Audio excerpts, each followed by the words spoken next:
The Chief Growth Officer the role is to articulate and then enable the growth agenda and the growth vision. So taking a strategy and turning it into reality through the businesses. And so there would be, I'd say, three things. One, ensuring we have a very clear sense of what success looks like in the destination. Two, ensuring we have the capabilities and the competencies in our individuals in the organization. And then the third area is driving through the business, because that's where we make money, in the regions, to ensure that they have what they need to deliver on the strategy and the plan.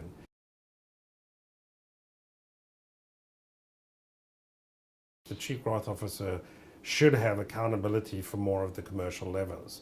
So in my case, I'm lucky enough to have accountability for R&D, which is absolutely crucial, because at the end of the day, that's what we do. If we're not developing and creating and serving world-class food that delights our consumers, all the other stuff doesn't matter. So if you truly want to be effectively a Chief Growth Officer, whatever you call it, because it's just titles, right? It's the ability to have the ability to shape the levers that drive growth.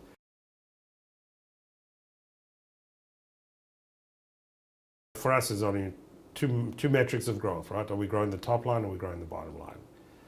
At a macro level, that's it. So it's margin accretive growth. And as you know, that's pretty darn difficult. But at the end of the day, for us, in very simplistic terms, that's what the metric of success. We have to drive organic growth, and we have to drive margin growth, both at the gross and operating level, and manage between those lines. There's obviously a number of levers to get there, but that's the end game for us, and irrespective of what sector or industry or environment you're in, that's, in my view, simplistically, definition of growth.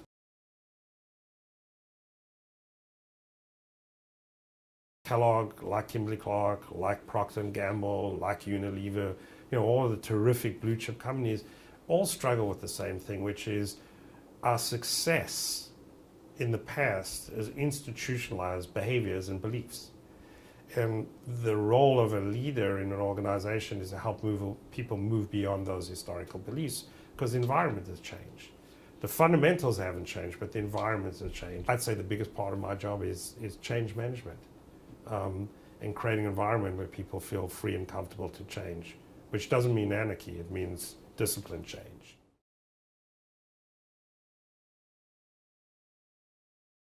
We tend to talk about the one consumer, and there are many consumers, and people being people have different points of views. So, and by the way, the same human can have a different point of view depending on what occasion they're in, or what frame of mind, or state of mind, or need state they're in. So, and I just recently had a great conversation. I was like, it's not a secret why ding dongs and Twinkies and PBR is having a resurgence, right? So I would say every one of our brands has a purpose and a promise, and we need to be really clear about what that purpose and promise is, and then we deliver on that promise with integrity. So if we promise an indulgent chocolate chip cookie, deliver an indulgent chocolate chip cookie, and don't try and make it healthy by taking the indulgence out.